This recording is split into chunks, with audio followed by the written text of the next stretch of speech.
Had I known that part 1 would be so popular, I would not have planned to do part 2 over Thanksgiving, but thank you anyway. I'm Aiden Mattis, and welcome back to the Lore Lodge.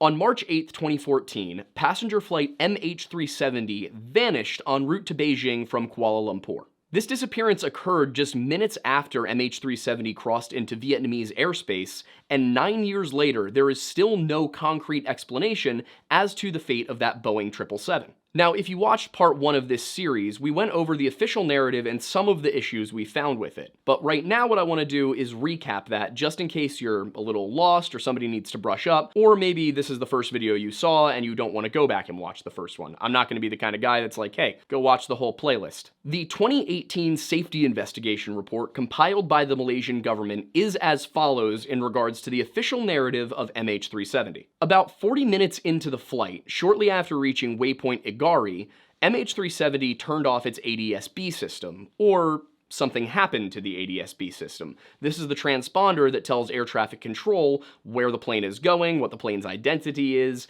basically everything used for secondary surveillance radar. Following this, it appears Captain Zahari Ahmad Shah did a U-turn and headed right back towards the Malaysian peninsula. And according to the safety report, this was almost certainly a manual maneuver, as when they tried to recreate it with autopilot, they were unable to do so. Malaysian military radar, which is primary radar, the more simple form that just tells you where something is, then tracked an object that they believed to be MH370 as it flew southwest towards Penang and then turned northwest to head out towards the Nicobar Islands over the Andaman Sea. From there, just 3 minutes after passing waypoint Mikar and dropping off of Malaysian military radar, the satellite data unit turned back on and began communicating with an Inmarsat satellite located over the Indian Ocean. Data from that satellite suggested that after the aircraft passed Mikar, it turned directly south and just headed down into the Indian Ocean, pinging the satellite once every hour, beginning at 3:41 a.m., then 4:41 a.m., then 5:41 a.m., 6:41 a.m., and skipping what should have been a 7:41 a.m. handshake to reconnect at 8:11 a.m. After that, it's believed that MH370 ran out of fuel and crashed into the South Indian Ocean as a result of a deliberate act of words I can't say on YouTube at this point in the video, but we'll get to later. Now, I do not buy this for several reasons, some of which are related to holes in the official narrative, and some of which are related to evidence that points to a different explanation.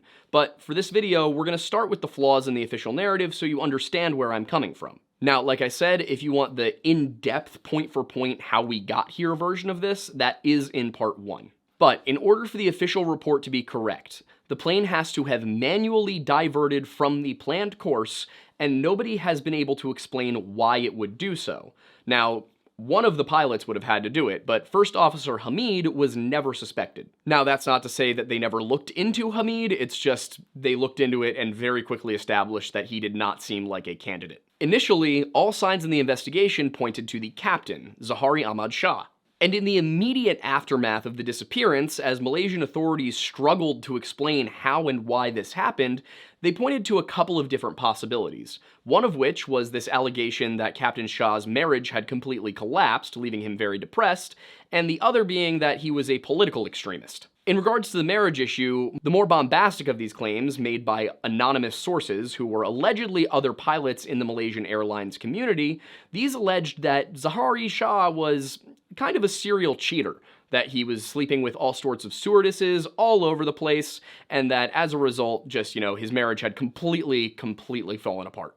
More legitimate sources, citing people with names, claimed that they were separated but still living in the same house. It is our personal opinion here at the Lore Lodge that, in the case of journalism, anonymous sources are about as useful as saying, "It came to me in a dream." If there is no name attached to a source, then there is no accountability attached to a source, and while that can at times be a good thing, in the case of certain kinds of leaks from government sources, in this case, it really just tells you that it could be just somebody making something up. Now, whether Shah was just separated and trying to resolve differences with his wife, or if he had completely checked out of being married entirely, we don't know. But there is evidence that something was going on in that he had commented on quite a few posts by a specific pair of Malaysian models.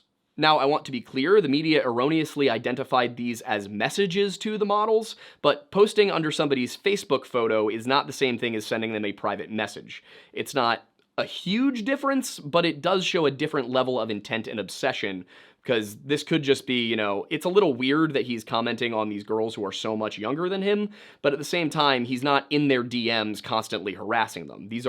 I feel that this may have been a deliberate choice to try and paint him as being much weirder than he actually was. Again, not saying I condone a 53-year-old married man commenting, "When are you coming to Kuala Lumpur?" under 18-year-old models' posts, but I do want to point out the media dishonesty here. Additionally, he had developed a close relationship with a friend who worked for the same political organization to which he was affiliated, and while he did provide for her to an extent and also was very close with her children, she insisted that their friendship was entirely platonic. Now, whether that is entirely true or not, it does seem that Captain Shah's wife was affected by this, at least according to her brother, Asad Khan. And just because I failed to work it into the last few lines of what I said, his wife's name was Faiza Kamoon. But it's in that same statement about how his sister was affected by Captain Shah's indiscretions that her brother actually gives a very important piece of cultural context here that Western media may have missed. Polygamy is not only legal, but fairly common in Malaysia. It's not the most common thing in the world, but on a cultural level, it is very much acceptable. And in fact, Khan acknowledged they had some storms here and there, but was quoted as saying, "We're Muslim, right? So why worry? You can marry 4 women, so who cares?" Depending on where you're from in the world, that may come across as cold, but it seems that this is not entirely out of the ordinary over there. And to be clear, it's not just men who have this opinion. Captain Shah's sister was quoted as saying, "He was naughty, I admit that, but at the end of the day, he always came home. He took care of his wife." She referred to their marital problems as normal. She also acknowledged that Shah had many female friends with whom he may have been a little bit too close, and that she had, on multiple occasions, admonished him for that.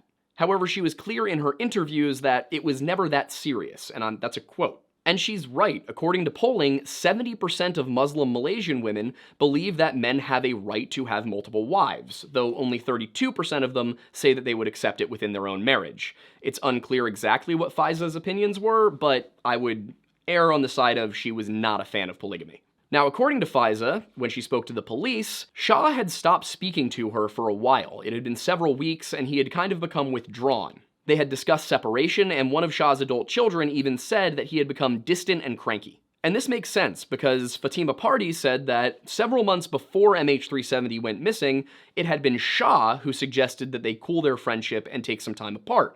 That suggests that maybe he was trying to fix his marriage. And while some articles do say that it was in fact Captain Shah's wife who initiated the separation, their own daughter says that that was not the case, and that it was her father who wanted the divorce, and he believed that their differences had become irreconcilable. Now, in my opinion, that throws a pretty major wrench into the narrative that he was distraught because his wife was leaving him.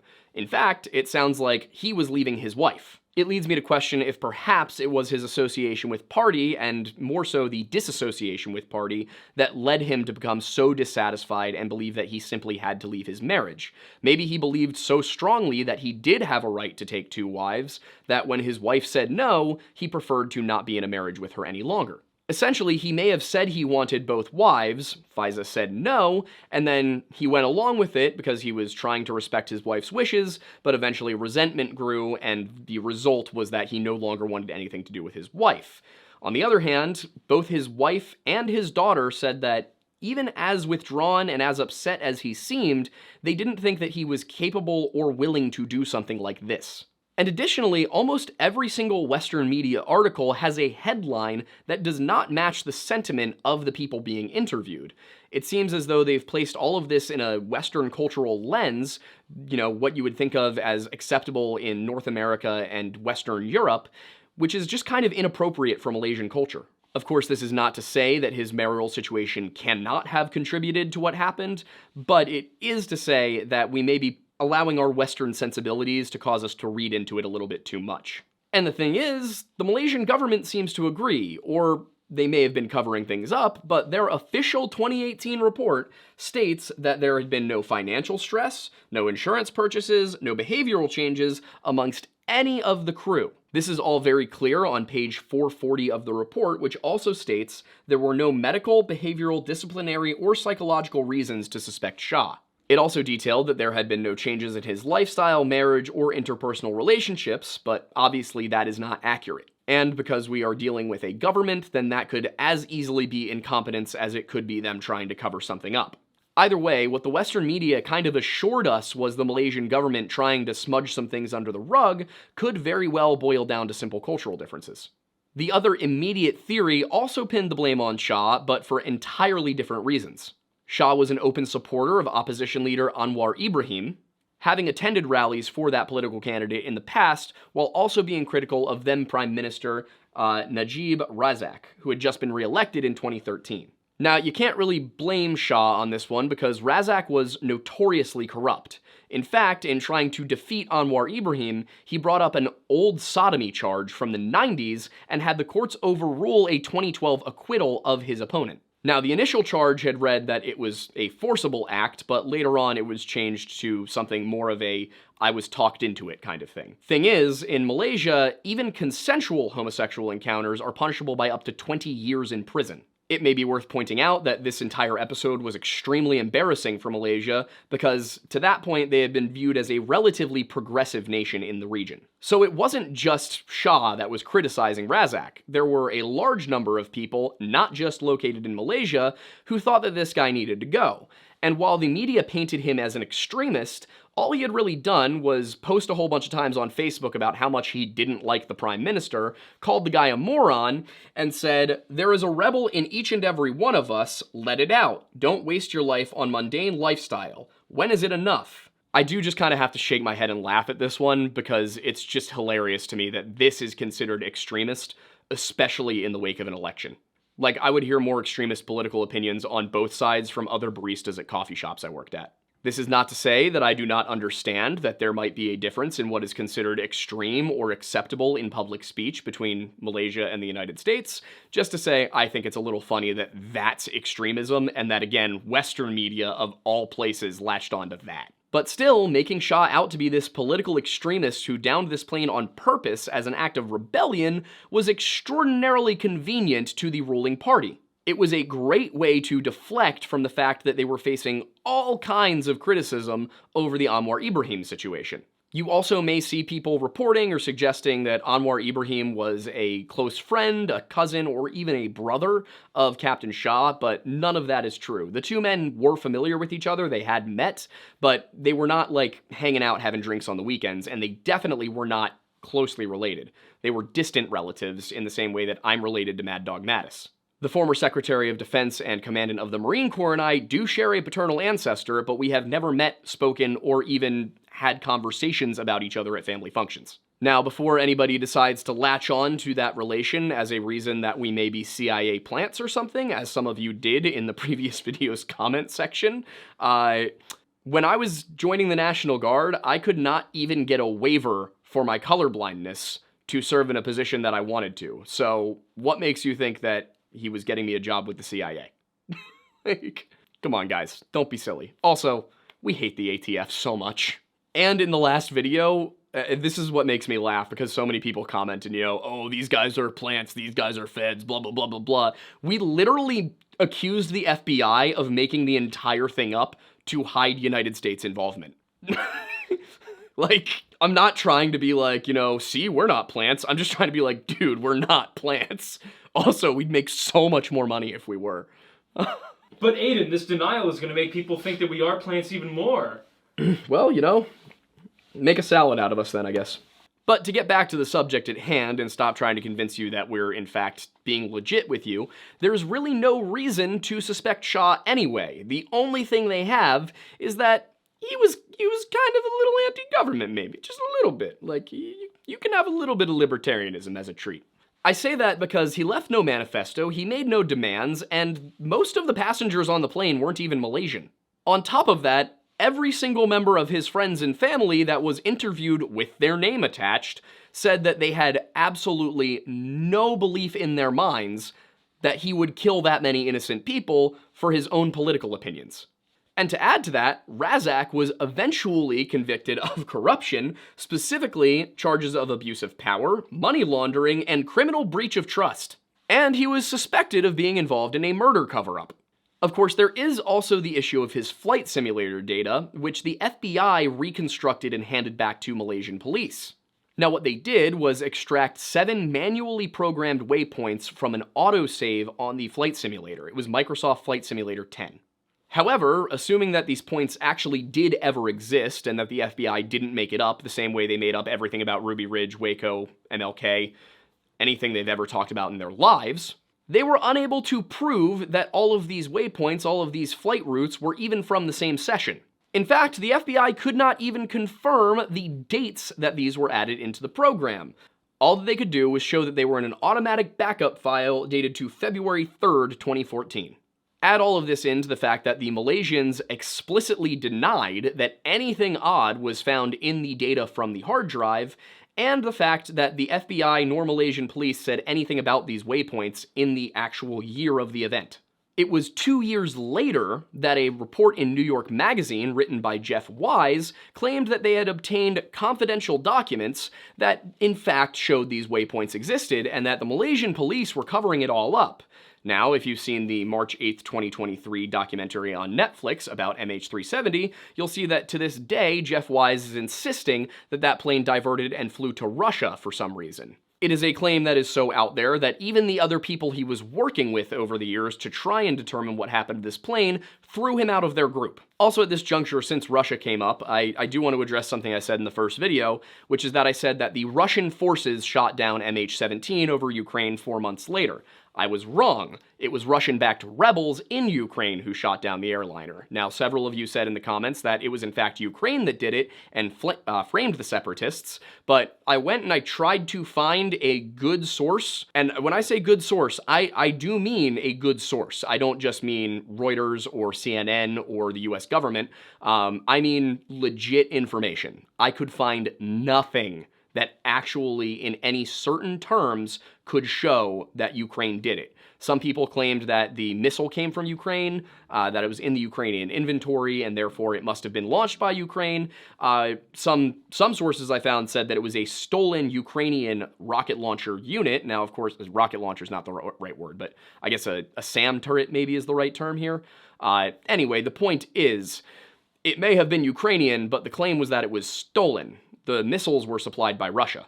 That said, if somebody has a source that definitively can show that that is wrong, I am happy to read it, and I am happy to make a correction in a later video. Now, of course, all of this alone is not enough to definitively prove that Captain Zaharie Ahmad Shah cannot have downed that plane himself. But it does call into question what his motive would have been. What we can say is that the Malaysian government absolutely had motive to scapegoat him, and on top of that, there's no concrete evidence that he did what they say he did. All of this comes from single sources. There is no way to corroborate any of it independently. But if that's the case, and it was not a deliberate act of murder-suicide, those are the words I couldn't say, then what did happen? Now, one of the first things to come out of this case was the sighting of some debris in the South China Sea. The first theory I want to address is something that I'm calling the South China Sea of Debris. As military and government agency efforts to find MH370 were ongoing, users of a now-defunct satellite imaging site called Tomnod were scrolling all over the South China Sea looking for any evidence of where MH370 could be. Now, when people started doing this, it had not yet officially been released that the Malaysian military claimed they had tracked the flight on radar. Now, one of these users was a woman by the name of Cindy Hendry, who is a customer service representative for the Lee County Court of Clerks in Florida. According to her, she has a background in photography, and she felt that her eye for detail could possibly help her to locate this plane and provide some sort of closure to the families. And perhaps she might even be able to show that they were alive out there somewhere. And on March 16th, 2014, she came across several white objects in the South China Sea that she believed could be parts of a Boeing 777. Observing the images myself, it's pretty easy to see how she came to this conclusion, as they do appear to match the dimensions of the cockpit and the fuselage. And one such piece even appears to possibly show the M from the Malaysian Airlines logo located on the fuselage of the aircraft. However, I will say we're looking at pretty zoomed in satellite imagery here, so it is not out of the question that that is simply image artifacting as they upscaled the image. And according to Cindy, she put them up on Twitter, which is now x.com, of course, and they were retweeted or now reposted thousands of times, yet her complaints, her allegations, her suggestions fell on deaf ears from the governments of the world. At the time, over 40 aircraft and over 24 ships had been patrolling the waters in the South China Sea along the flight path of MH370 to try and see if they could find anything to suggest the plane went down. That was until March 13th, when the search effort shifted into the South Indian Ocean based on the alleged data from Inmarsat. Now keep in mind, Inmarsat is a British government contractor. They are obliged to say whatever the UK government tells them to, or they lose a lot of money. That's not to say that they definitely did lie, it's just they're not the most reliable person to ask. Additionally, I've been able to find no independent corroboration that the data was real. All of it comes from Inmarsat. But as a result of those claims, the search in the South China Sea officially ended on March 15th, 2014, one day before Cindy Hendry claims she found everything. The decision to move the search away from the South China Sea was stunning to Cindy Hendry and a number of other people using Tomnod, especially considering that 2 Cathay Pacific pilots claimed that they saw debris in the same general area on March 9th. Naturally, that strikes me as odd too. Now that said, something about Cindy's claims didn't look right to me either, and that was more in regards to where she said she found the images. She claims the debris was in the area of last contact between the aircraft and any ATC controllers or ACC controllers, but that's kind of a half-truth. In the Netflix special on the disappearance of MH370, there are a couple of frames where you can actually see her screen in Tomnod, and the coordinates on that screen aren't quite right for waypoint Igari, the point of last contact. Of course, we also think that the point of last contact may well have been Baitad, because the Ho Chi Minh ACC and the Kuala Lumpur ACC, it's a lot, but either way, those two things are 5 minutes apart. On Cindy Hendry's screen in the Netflix documentary, the coordinates given are 9.445484, 106.491072, which is actually 6 miles southeast of the coast of Vietnam. That is 10 kilometers. Now, of course, as far as where that is from waypoint Igari, it's a whopping 263 miles or 424 kilometers northeast of the plane's last known position. And that, of course, should be compared with the fact that the Cathay Pacific pilots reported it at 92 kilometers southeast of Vietnam and over 520 kilometers northeast of MH370's last known location. I also did reach out to Cindy, and while she did provide a lot of context and information, she did not give me the exact coordinates at which she found everything. That kind of slipped through the cracks. And to be clear, I did ask specifically for the coordinates. It is possible that Netflix just kind of had her do a general, idea of what she saw for the documentary, but if she did willingly say that it was near waypoint Igari when in fact it was much closer to Vietnam, that strikes me as weird too, because her case is actually a lot stronger when you have the Cathay Pacific pilots seeing it in almost the exact same location. As I said, I do think it's possible that some of the stuff she saw may have simply been the effect of image upscaling and the artifacting that resulted from it. But it is bolstered by the Cathay Pacific pilot story. Problem with that is, that's really hard to find. Despite being reported by 2 separate journalists at CNN on Twitter, now x.com, there was nothing on CNN's website in 2023. However, the National Post and The Guardian, which are a Canadian and UK paper respectively, do retain stories that involve those tweets. Now, the specific CNN reporters who put this information on Twitter were Polo Sandoval and Vaughn Sterling. And Sterling reported on the 12th, again on Twitter, not on CNN's website, that suspected floating objects measuring in meters 13 by 18, 14 by 19, and 24 by 22 were reported by China. The problem is, no location was given for those objects. However, those do not match the dimensions of the objects China allegedly found in the South Indian Ocean via satellite about 10 days later. To add to some of the weirdness here, the National Post confirmed that a vessel, what kind of vessel is not explicitly said, it just says a vessel, did find the debris and did say it was there, but when a Thai cargo ship got there later on to check, nothing was found. And their story also fit with another piece of alleged evidence, which was 2 oil slicks located off the southeast coast of Vietnam, measuring 10 or 15 kilometers each, as well as what was reported as a plume of smoke. Also, just to be abundantly clear, when I say South Vietnam, I mean Southern Vietnam. It's just coming out of my mouth wrong. I am aware that Vietnam is a unified country. Now, the Malaysian government analyzed those fuel slicks and came to the conclusion that they did not contain jet fuel, but rather ship fuel. However, so far as I can tell, once again, this was never independently verified. Additionally, I can find no stories that say where the slicks would have come from if not from MH370, because it doesn't appear that any ships reported having any fuel leaks. Now, that is just, I do have to say, the lack of corroboration does not necessarily mean that they lied about it, but it does make me add a degree of caution and suspicion. It is also possible that I missed something. I am only one man. One man with great hair, but only one man. People are going to take that way too seriously. Oh, extremely. All of this is to say that there is evidence that the aircraft could have gone down in the South China Sea, and it does seem to be independently verified on a few occasions. And if it did go down in the South China Sea, there are a few possibilities as to why that might have happened. And the two that I think are most likely are as follows. One possibility is that after communications went down, this was an unresponsive jet headed straight for Ho Chi Minh City, and Vietnam did what any post-9/11 society would do and intercepted it. If MH370 didn't respond to any attempts at radio contact or any other form of signaling, then, unable to ascertain if this plane had been hijacked or not, they may have, out of an abundance of caution for their own people, shot it down.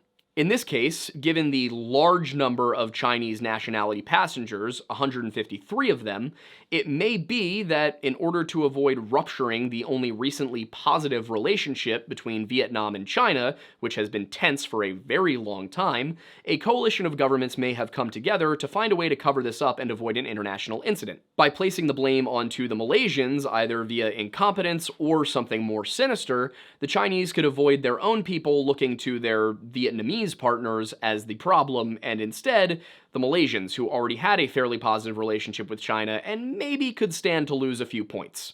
That said, I don't want to assign too much intent around this. I do think it's far more likely that it was a disastrous mistake on the part of Vietnam due to this lack of communication, and they tried to cover it up, and that Malaysia being scapegoated was just kind of an accident. That is possible. Alternatively, there's the cargo theory. Along with its 239 souls, MH370 was carrying a commercial cargo including 2,453 kilograms, 5,408 pounds, of lithium-ion batteries and accessories, as well as 4,566 kilograms of fresh mangosteens.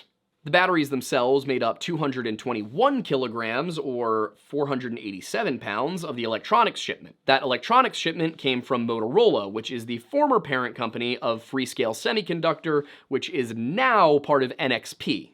And yes, there are theories related to Freescale Semiconductor. We're gonna get there. But for now, let's focus on the lithium-ion battery fire that we're talking about. Now, lithium-ion batteries were not listed as dangerous cargo back in 2014 due to the way that they were packaged. Because it was not listed as dangerous cargo, it was never re-inspected upon reaching Kuala Lumpur International Airport. It was only inspected upon being packaged and then put onto a truck to head over to where it was going.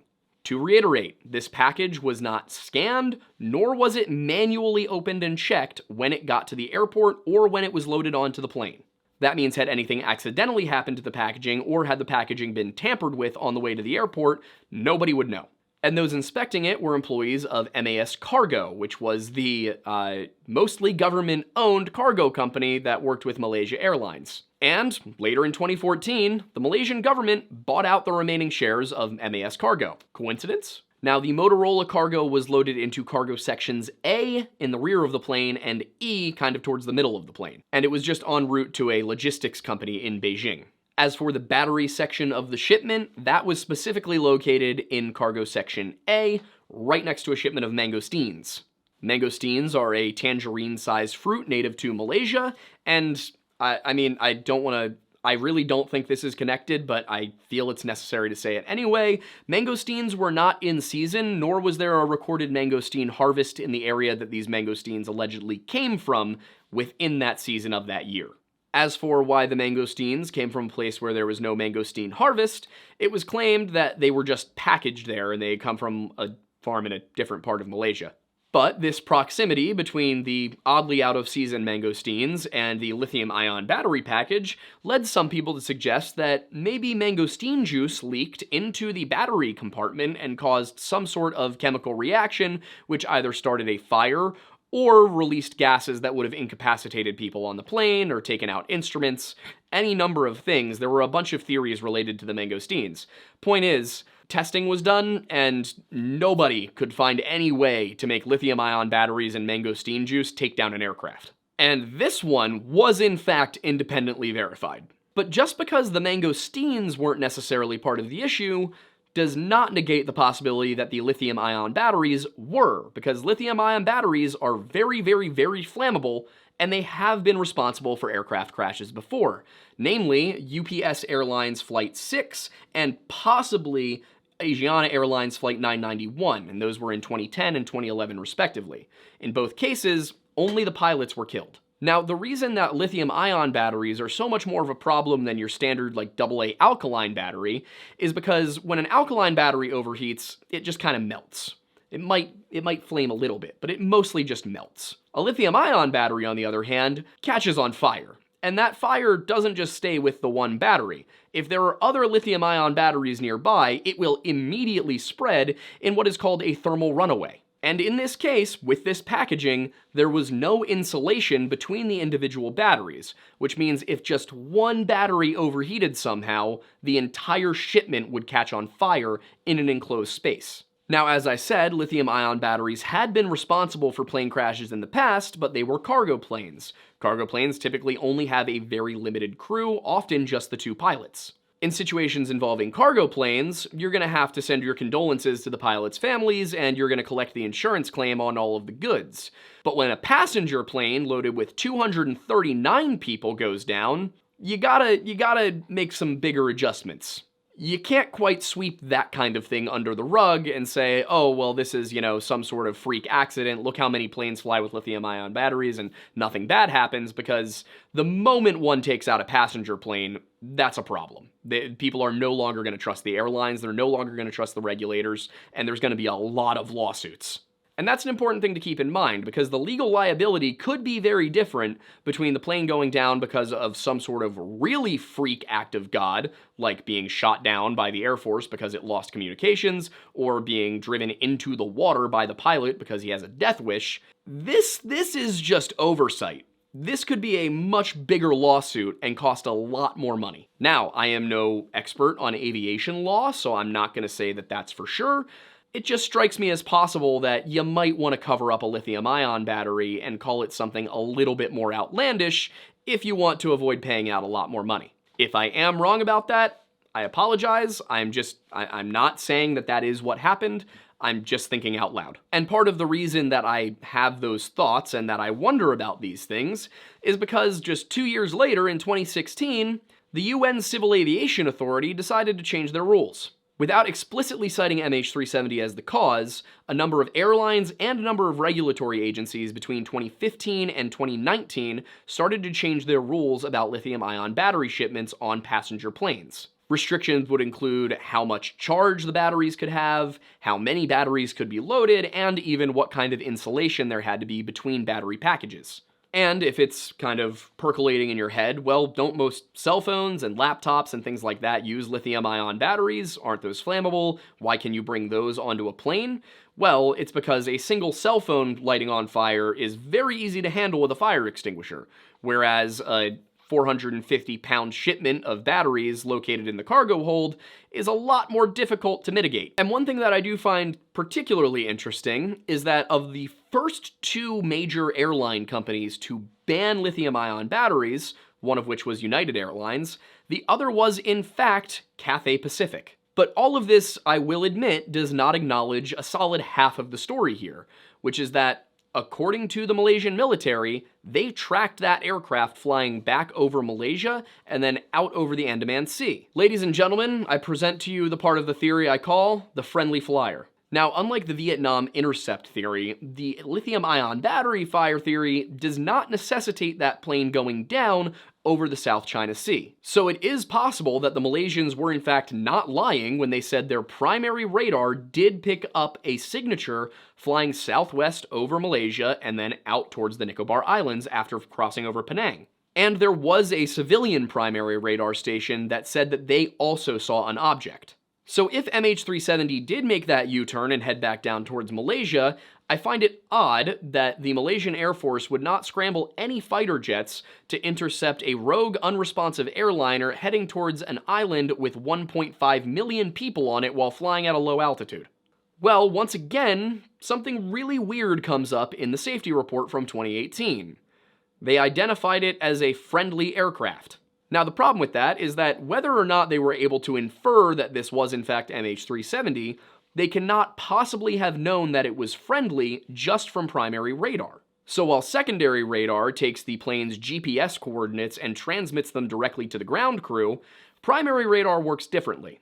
It simply emits radio waves, waits for them to bounce off of something in the sky, and then calculates how much time it takes, and then using the time between how long it took the radio waves to get there and back, calculates the location of the object.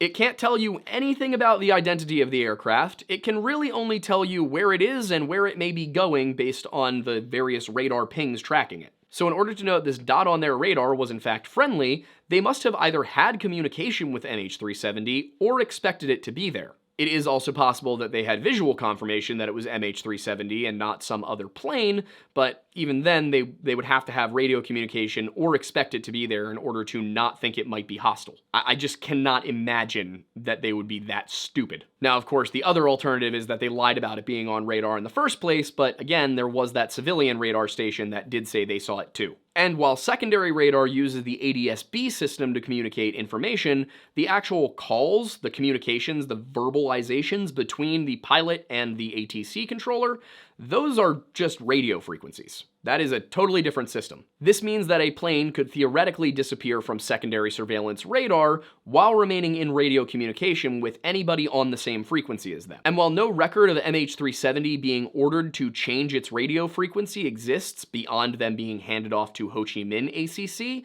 that does not preclude the captain from doing it. However, any order to change radio frequency for that specific plane would have been heard by anybody on that radio frequency. As we know, another pilot did say he established contact with MH370 and that he thinks he heard First Officer Hamid, and that means that they were on the correct radio frequency. So had the order come down anytime between 1:30 when that contact was alleged to have happened, then other pilots would probably have heard it. Now, it also is worth mentioning that MH370, according to this other pilot, sounded really staticky and they could really only hear mumbling. But had MH370 turned back, it could actually explain the staticky connection between the pilot that was 30 minutes ahead of them over Ho Chi Minh City and, of course, their connection. They would have been flying very rapidly in entirely opposite directions. All of this is to say that if Shah and Hamid were in contact with the military as they were flying over Malaysia, they appear to have changed the frequency unprompted. And while one explanation was that they were seeking an emergency landing,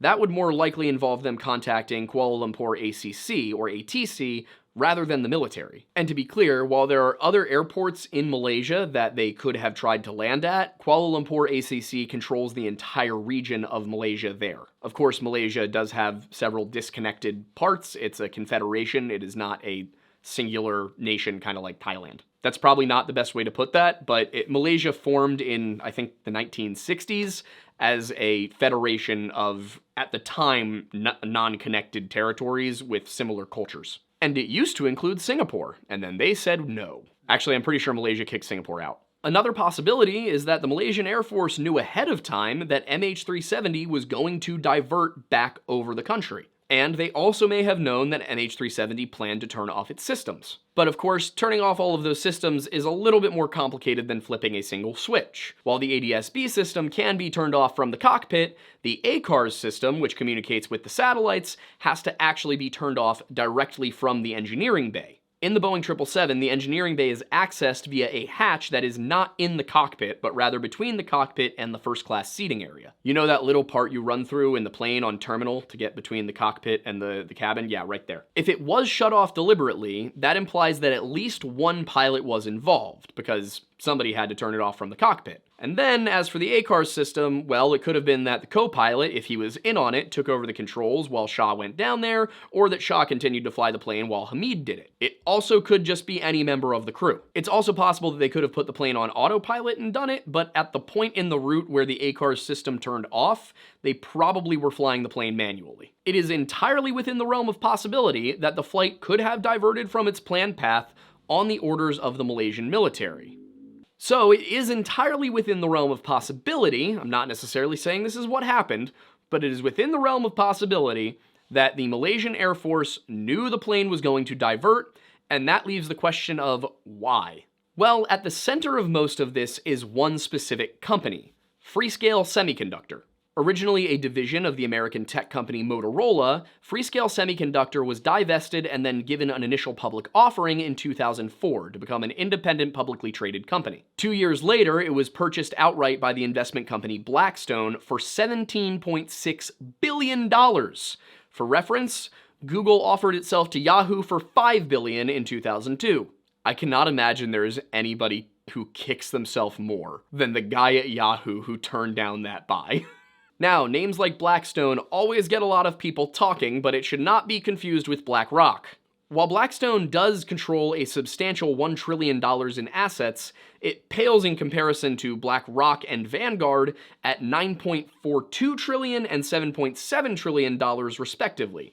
And full disclosure, I use Vanguard to manage my investments. But due to Blackstone's ownership of the company, a lot of people started looking for financial reasons behind the disappearance of MH370. Allegedly, 4 of the Freescale employees on the flight that night were co-owners of a patent for a breakthrough in semiconductor technology. A patent which was approved just days earlier in the United States, and on which the 5th co-owner for 20% of this patent was in fact the company itself, Freescale Semiconductor. And according to the theory, this led either the US government or Blackstone itself to get rid of that plane in order to either prevent this breakthrough technology from reaching China, or to take control of it totally in the case that it was Blackstone. Now, the military angle is pretty simple. Either the United States military intercepted the plane and shot it down, or they intercepted it and then escorted it to Diego Garcia, or they told Malaysia, hey, you need to divert that plane or we're going to shoot it down. So these are the 3 big theories on that end. If one of these scenarios were the case, it seems most likely that they would have informed Malaysia ahead of time of the diversion, and that Inmarsat would have been in on it to prevent anybody from looking for the plane near Diego Garcia. Most likely in this scenario, the US government would have instructed the Malaysians to divert this plane, hence the lack of communications and the Inmarsat diversion. This, of course, does not explain the debris sightings in the South China Sea, nor does it explain how the United States kept all of this under wraps. Given how powerful China is militarily, diplomatically, and economically, it would be a pretty massive risk to stability in the region for the United States to interfere in so brazen a manner. But that's also not really the only issue here. To best explain this, we should look at the Blackstone angle. The patent in question is US 8671381B1, a system for optimizing number of dies produced on a wafer. Put simply, it was a system to increase the efficiency of modern semiconductors. And while not necessarily a groundbreaking technological advancement, Freescale would stand to gain if they were the only remaining patent holder out of the 5. And according to this theory, that is precisely what would happen if all 4 of these scientists died. Freescale would get complete rights to this technology. Additionally, Blackstone was owned by a pretty big name, Jacob Rothschild, who I've also heard pronounced Rothschild and Rothschild. I always heard it Rothschild, so that's what I'm going to go with. And of course, Blackstone sounds like a pretty sinister name for a company. It's actually a combination of the 2 founders whose last names were Schwartz and Petro or something like that, and the root words of that, well, Schwartz is black in German, and Petra is stone in Greek. So the deaths of these 4 patent holders would make Jacob Rothschild the owner of the patent. But of course, he couldn't just have the 4 of them assassinated. That would make it a little bit too obvious what was going on. So Rothschild, as the theory suggests, used his money and his influence to have this aircraft shot down, killing all 239 people in order to disguise his intent, and then had his cronies in government cover the whole thing up. There are some problems, however. First of all, it is not a given that ownership of the patent would transfer to Freescale in the event of all 4 other patent holders dying. That is not how inheritance law works, even with patents. If it were in their will that the semiconductor company would get all of their shares of the patent, sure. But otherwise, the default is that those rights go to your next of kin. On top of that, there's a problem with the order of events here. The patent application was actually granted on the 11th of March, so 3 days after MH370 went missing. And then the patent wasn't even approved until April 3rd of the same year. As for Rothschild's ownership of Blackstone, that's another strike. While he did own a substantial amount of Blackstone stock, he was not a majority shareholder. In fact, there were at least 2 other shareholders who had equal numbers of shares to him, meaning he owned the company no more than any other average shareholder would. He did sit on the board, so he had a little bit more control, but he owned the company in the same sense that anybody who owns shares of a company owns a company.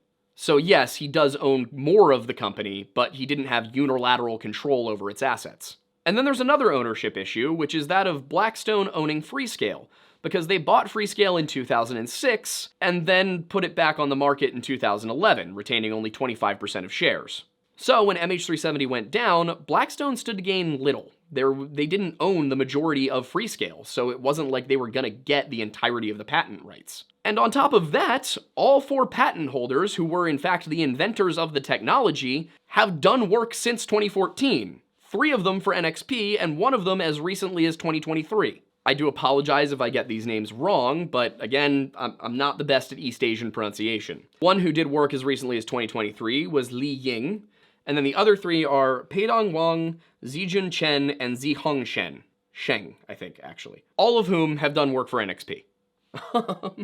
And in case I didn't harp on it enough, NXP is in fact the company that Freescale merged with in 2015. And they're Dutch. And I can already hear the people pointing out that MH17 had mostly Dutch passengers. But the merger was after that. A lot after that. Like a year and a half after that. That means that the 4 patent holders are not only not dead, but even if they were dead, their rights would not transfer to Freescale. On top of that, Blackstone does not own Freescale outright anymore. And to just drive the point home, Jacob Rothschild wasn't even the owner of Blackstone. He was just one of many shareholders. And no, I did not take Snopes at their word. I actually read the patents and SEC filings. So we've gone over quite a few theories in this video, but there is another. This is where the fun begins. This is why I hate fly. in the years that followed MH370's disappearance, and especially the conclusion of the safety investigation, governments and journalists alike, if you consider those to be different entities at this point in time, dismissed many theories on the grounds that they simply lacked the evidence. The official narrative looked solid so long as nobody was lying, and theorists were generally unable to provide concrete evidence that something else had happened to the plane. But in 2023, a guy named Ashton Forbes started to post some pretty compelling arguments on X.com, formerly Twitter. And these suggested a far more advanced type of incident occurred, and he claimed to have the videos to prove it. I first came across Ashton's stuff in October of 2023, which is actually what spurred us to look into this case in the first place. I also invited him onto the podcast to talk about it, and he kindly accepted, and that is the November 19th, 2023 episode if you'd like to check it out.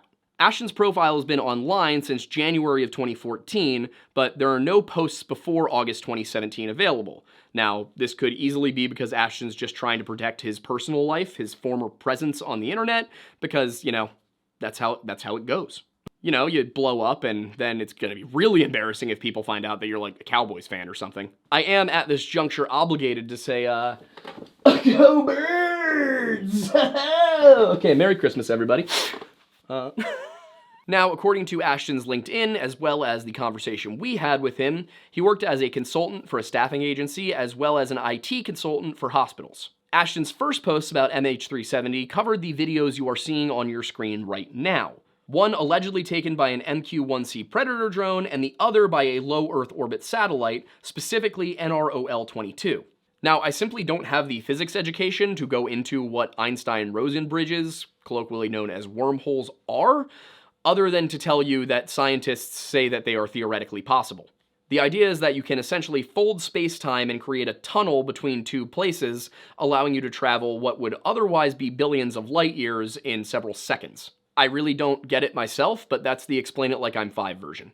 And I bring that up because in these videos, it appears that the aircraft simply vanishes into a hole in reality in under a second. And at this point, I want to say that it is not my intention to tear Ashton down. It is only my intention to put forward my opinion on these videos. Or more realistically, myself and Thornbury, because he went to school for film and he had some thoughts when we watched them. While we're not really equipped to go into the physics of it, what we can do is address the logic of how and why these videos exist, as well as the possibility that they could have been faked. Now, one thing that we've seen brought up on a few occasions is that these videos were originally uploaded as unlisted and then published at a later date. If you are a YouTuber, that's not abnormal at all. Every single one of our videos is originally uploaded as private and then published later on. There are a number of reasons why you might do this. In our case, it's because usually Aiden finishes uploading the video before I have a chance to then go in and do the thumbnail and type up the description and get it scheduled. In other cases, you might upload something early to ensure that it avoids any copyright strikes and that if you need to change things, you can then fix it. In case everything Aiden said off-screen wasn't audible, basically one other reason you might do this is because upload time varies by video, so there's no way of accurately predicting exactly when your video is going to be available to publish on YouTube.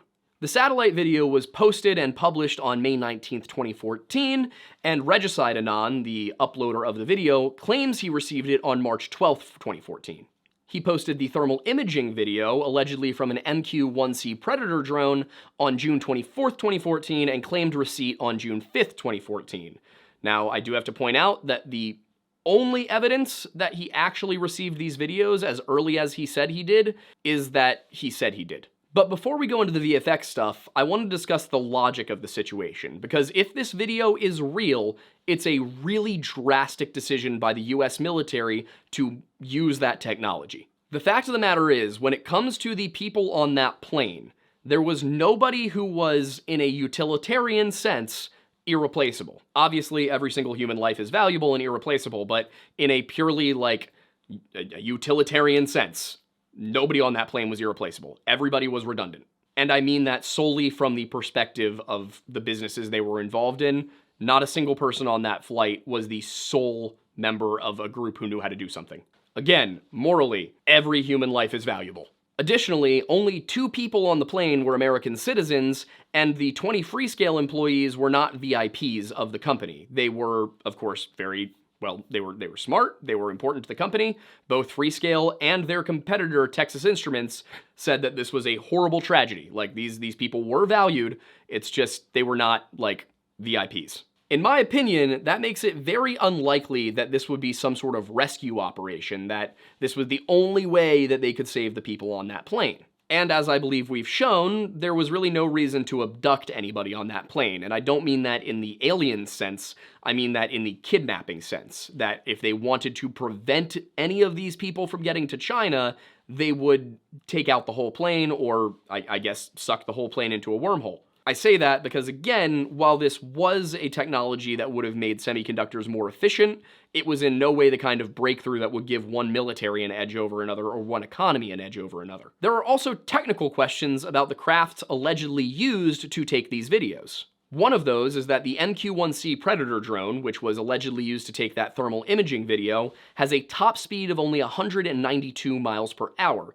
yet it seems to be easily keeping pace with a Boeing 777 flying at least 500 miles an hour. Additionally, I could not find anywhere that the United States could have launched a Predator drone within the 250-mile range of that drone. Also, according to publicly available information, I could find no aircraft carriers that were in the region, nor could I find any aircraft bases that they could have launched a Predator drone from. That's not to say that there were no Predator drone-capable aircraft carriers in the South China Sea area, but rather that the Predator drone only has a range of 250 miles, which I believe means it can only fly 125 miles out before it has to come back. And even if it is that it can fly 250 miles and come back, there was still nowhere that it could have come from. It could be possible that there was a place that it could have flown from that was not on the record, but again, I have no evidence of that. Also, a Predator drone would have had to catch a Boeing 777, which flies more than 2 times as fast.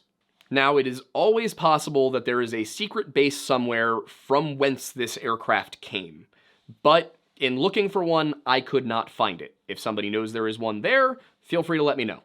As for the satellite video, I find that one a little hard to believe because low Earth orbit satellites move at a pace of 11.25 orbits per day, or 17,000 miles per hour. That means that if this footage is simply raw imaging, there is not nearly enough change in the angle of view on the aircraft or the clouds from those satellites. In the course of 15 seconds, they would travel hundreds of miles. And again, that is if this is raw footage, not some sort of composite imaging. Additionally, in the satellite image, which I will remind you came out before the thermal image from the MQ-1C, allegedly, you cannot see the drone, despite the fact that in the drone's video, it actually passes through the wash of the jetliner and then appears to keep pace with it from just a few hundred meters away. It could be due to the frame of the video, but there are a few points where I feel like that drone really should have been visible. But I'm definitely not the best person to talk about physics or filmmaking, and while we don't have a physicist on staff, we do have a filmmaker, so I'm going to toss this part of the video over to Thornbury so he can go through this in a bit more detail with all the correct terminology and not look as silly as I would. Thank you very much, Mattis. For those of you who are not familiar with me, my name is Aidan Thornbury. I am the director, editor, just video production side of the Lore Lodge, and I handle everything behind the camera, the editing, all that fun stuff. The main reason I'm here, as he mentioned, is because I have a background in that. I am not a VFX person, but I've done a little bit of VFX in my time, and just based on the conversation that's been going on around this topic of MH370 and these 2 videos specifically, I wanted to throw in my 2 cents because I feel like there are certain things that are being addressed well, like the motion blur or the volumetric lighting and things like that. There are some specific things that I think are being glossed over a little bit, either by people who are not familiar with VFX, or people who are familiar with VFX but maybe are not totally communicating it to people who know nothing about VFX. I think some of the breakdowns have been great. I think Nico did a really great breakdown of how he thinks that this might be VFX, but I'm going to see if there's a couple places that I can throw in some of my experience and my knowledge. So the program that we have opened up right now is called Adobe Premiere. For those who are not familiar with video editing, this is a non-linear editing software, and essentially I can show you right now, this is the video that you're watching in its first form. So I'll play a little section here for you. And according to Cindy, she put them up on Twitter, which is now x.com, of course. So, you already saw that portion of the video. This is the first pass that I go through where I take the raw file of our recording, shrink it down, and then I'll add all the overlays and everything else into it after this. So the reason I'm pulling up Premiere is because I'm not much of a VFX person. I've done a little bit of work in After Effects, which is a specific program for making visual effects or compiling visual effects elements. But I thought that there were some elements about those videos that we could do in something that was even more pared down than that, such as Adobe Premiere. This is a program that's been around for a long time. I started using it in 2013. It has not changed all that much since then. So let's just dive into it here. So here are the 2 videos that we're looking at specifically. I want to focus on the one on the right first. So the thing that jumps out to me specifically for this video, and people have talked about the lack of motion blur when it's supposed to be 6 frames a second, and people have talked about the volumetric lighting and things like that. The main issue that I have is, from what I understand, I know a couple of people refer to this as just regular satellite imaging. That's what it looks like. I know it's supposedly IR, and that's what confuses me even more, because if I go into, let's see, I've got a couple of IR clips here that we can review in this side of the screen. So this is an IR clip. It's called, they were from, what was the name of the channel that I pulled these up from? This was a YouTube channel by the name of Sierra Olympic Technologies. Hope you don't mind me referencing your material, but anyway, here we are.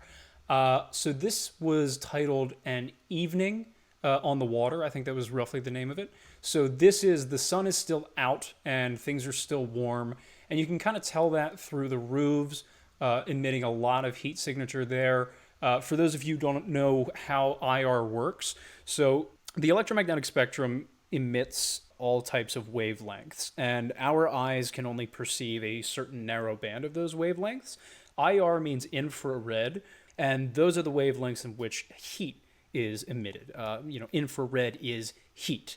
So here we're seeing that on the roofs here, a couple of different locations. That might be a road in the background, but basically anything that you see as white is going to be hot. Anything that you see as black or dark is going to be cold, or at least cold by comparison to the other elements in the video. We've got some others here. I just ripped a few of them to make things easy. Here's one of Las Vegas. You can see this plane coming in right here.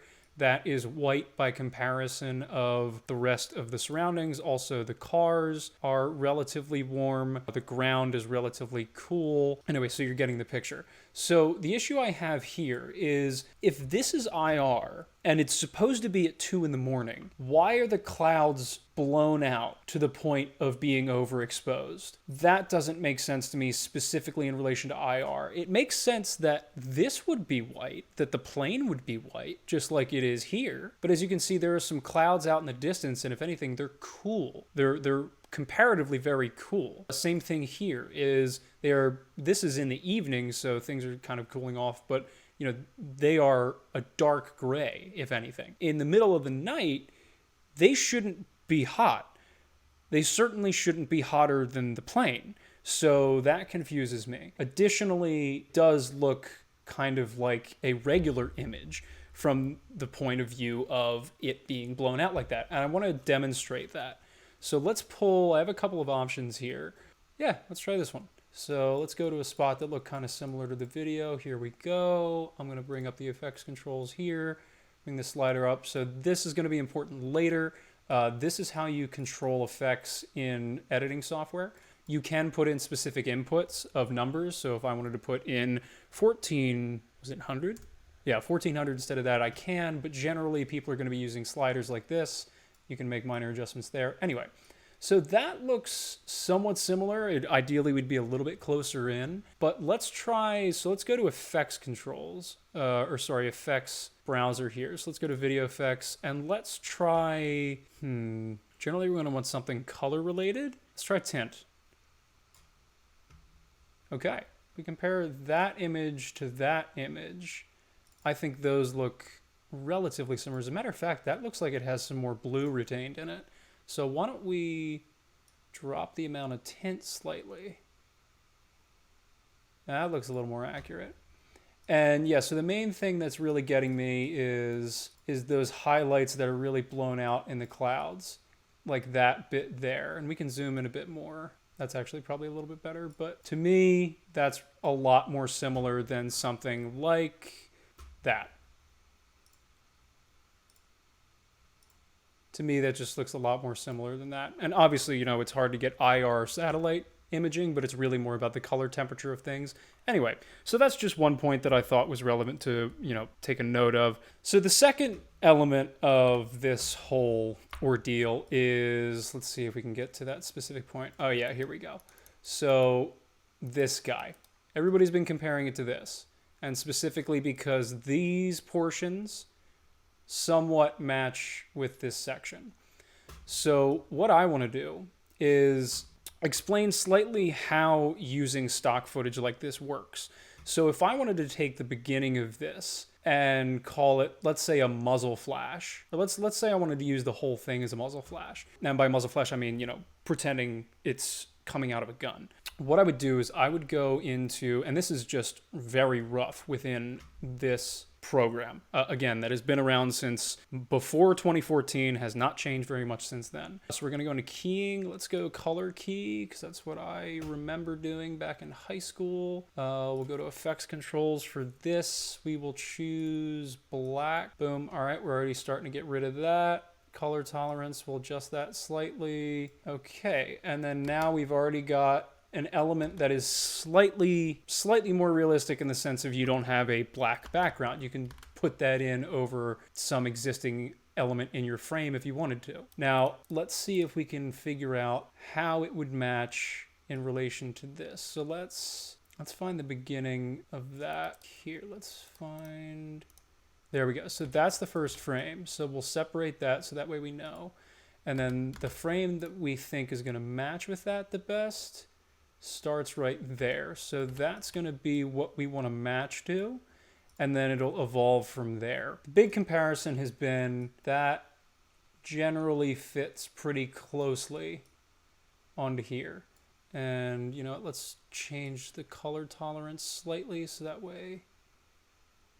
There we go. That's a little better. It's a little closer. Let's take one more step and then I'll discuss a little further. So obviously this is the wrong color. That doesn't match properly. So how would we get that to match if we wanted that to match? Let's take a look. So I think the correct way to do this is color correction and then probably... Let's try tint again. You know what? I don't feel like dealing with, because if we did something like color balance, that's going to be all this stuff. And you know what? I'm just lazy and I don't feel like dealing with that amount of time. So we're mapping part of it to black. So that's gray now. Let's go. It looks like there's a little red in there. So let's go like a dark red. All right. And then maybe adjust the tint. Nope. We'll do that. Maybe bring the red up slightly. That's getting a little closer. And then, so let's feather the edges a little bit, maybe.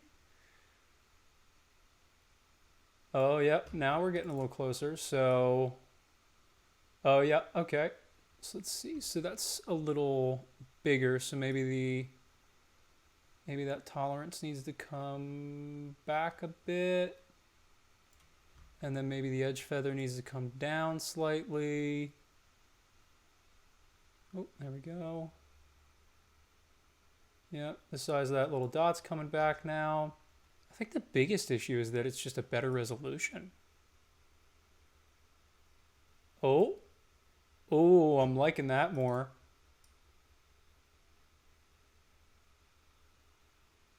That's close. But this is an important piece that I wanted to discuss. So obviously it's not perfect, but this is specifically why I wanted to bring this up. As you're seeing me, I'm adjusting these sliders and things are changing. And I'm morphing it to best fit a pre-existing asset that then I have to try and mimic. Now, a person who was designing this from the beginning, they were designing this as an attempted VFX fake. They wouldn't have to try and match this creation exactly. They'd be making their own element from a piece of stock footage. So, you know, if it was my original video, let's say I wanted to reduce the edge feather slightly, have that, you know, there we go, okay. And then we could probably double layer it if we really wanted to and have a slightly different effect. But I did this in about 5, maybe 10 minutes, and I think it's pretty accurate, and I think it's pretty good at depicting the point I'm trying to make, is that for a software that is not specifically designed to primarily function as a visual effects editing software,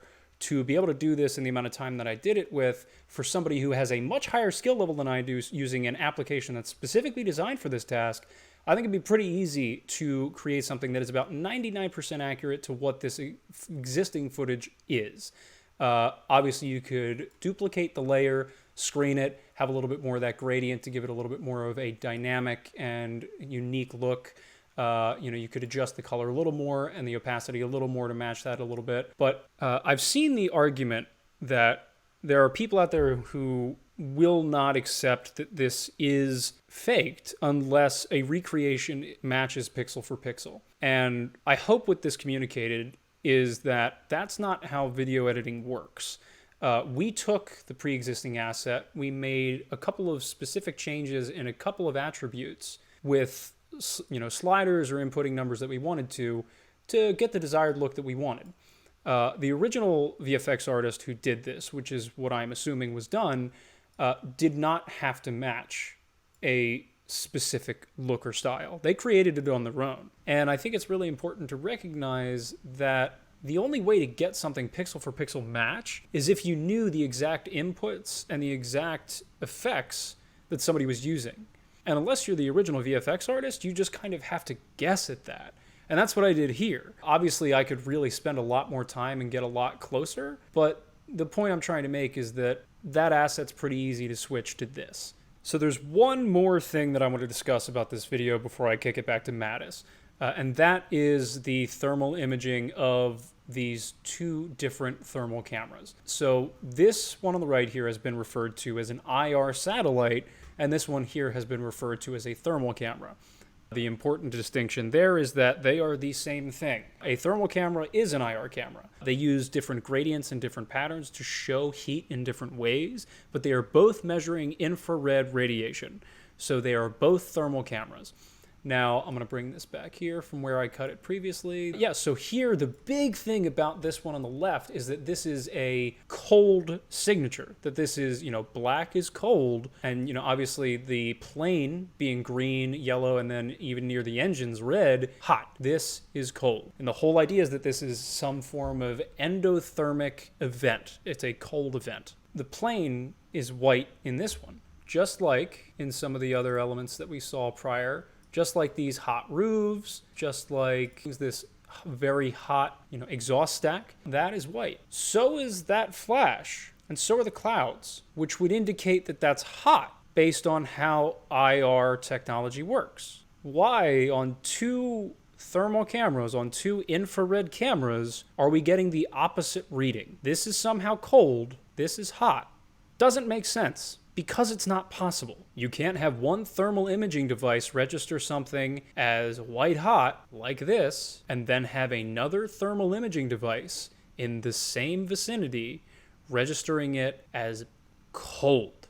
Especially considering that the important element of this drone footage is supposed to be that it's supposed to be cold. Now, there might be a counter argument that this is inverted somehow. Well, generally, this is the correct color scheme. Generally, white is hot in thermal IR. Even if it was inverted, it would then mean that in this one, the clouds were cold, the plane was cold, and then the flash was cold. But everything can't be cold because in this one, the flash is cold, but the plane is hot. These can't be the same thing. At the very least, if you do not believe that these are both entirely fake, one of them must be. The chances that one of them is fake and the other is real are low. Not impossible, but low. But based on what we've discussed today, my personal opinion is that these are fake videos. I hope to those of you who are not familiar with VFX or video editing or what I do on the channel, that this was informative, that this was interesting, and that this was beneficial. I'd be really curious to see what people's thoughts are on this demonstration. And yeah, let me know what your thoughts below. And for now, I'll kick it back to Mattis to finish the rest of the video. Isn't he so sexy when he talks about film? He also looks like a much younger version of the guy from Corridor Crew, Nico. It's actually startling. Anyway, enough of flattering my co-host. When we take everything about this whole rigmarole into account, there are some very outlandish theories, and then there are some not so far-fetched ones. In my opinion, based on the research I have done and presented, I feel that it is extremely unlikely that Captain Shaw deliberately downed that plane. I do also believe that there is meaningful evidence that the plane may have been downed as a result of overabundance of caution by the Vietnamese Air Force, or that it could have been the result of a lithium-ion battery fire in the cargo hold. Governments may have made the decision to cover this up in order to avoid an international incident in both cases. There also could have been liability reasons, and it would have just been simply embarrassing for every regulator and airline involved. It is also possible that the aircraft was deliberately diverted by the United States Air Force, and it did have the fuel to make it all the way to Diego Garcia or any other airbase that NATO uses. If that is the case, however, the question of why remains unanswered. The Freescale Semiconductor, Blackstone Group, Jacob Rothschild stuff, I feel like we pretty thoroughly debunked. And as for those videos that allegedly come from the MQ-1C Predator and NROL-22, it is our current opinion, as of November 27th, 2023, that those videos were most likely faked. There are just too many technical issues from the airspeed of the MQ-1C all the way through to the VFX. As always, when we make videos like this, new stuff does come out in the future, and it may happen that we end up redoing something. We may revisit it, and if we really do come across something, then we will absolutely do a podcast episode to talk about it and give you updates. And if you think we missed anything in this video or we got something wrong, we are always open to being corrected. Like I said, at basically every juncture, if you have evidence to the contrary of what we currently believe, our goal is not to tell you that you're wrong. It is to provide the most complete story given the evidence available. And if that is a mission that you want to support, you can subscribe to us for just $1 a month over on Patreon. There are higher tiers, but all we ask is $1. You can also join us here on YouTube for $5 a month. If you want to feel and look as awake as I do, I hope I look awake right now because I'm wired, but if you want to feel how I feel right now, you can drink our coffee, Mount Pocono Perk from Tableau Roasting Company. You can also wear our clothes so that you have attire. And if you want to check us out on Discord, that is bit.ly/jointhelodge. We've also got several other channels. Those are the Weird Bible, the History Hut, the Lore Lounge, and my personal channel, Aiden Mattis, where I stream Tuesday, Thursday, and Friday. And that is generally reaction stuff on Tuesday and then some gaming stuff on Thursday and Friday. That's a more chill place that you can just come hang out. And if you're wondering when the podcast I mentioned several times in the video is, that is Sunday nights at 7 p.m. on this channel, unless there is an Eagles game. They can also be listened to or viewed for free on Spotify and anywhere else that you get your podcasts. We also got these bad boys, which these ones are a little dirty because I wear them every day and have worn them every day for like 7 months. But they're custom Lore Lodge Vans, and you can get those from our buddy Jacked Up Kicks over on Instagram. It is JACKD_up_kicks. I think. We'll put the correct one into the description. He didn't pay for an ad slot. We just think they're really cool, and we would love to have him be able to make some money off of it. So, yeah, that's everything for the video. Hang on. This is Archie, and we're signing off. Thanks for stopping by the Lore Lodge. Why is the camera still rolling? I wasn't sure how much you wanted to do it. It's also the first time you've ever done it where you haven't said, I'm Aiden Madison. Oh, true, yeah. All right, here we go. I'll do it that way again. I'm Aiden Madison. Thank you for stopping by the Lore Lodge. He's just chilling. He's just here. He looks like a model right now. I know.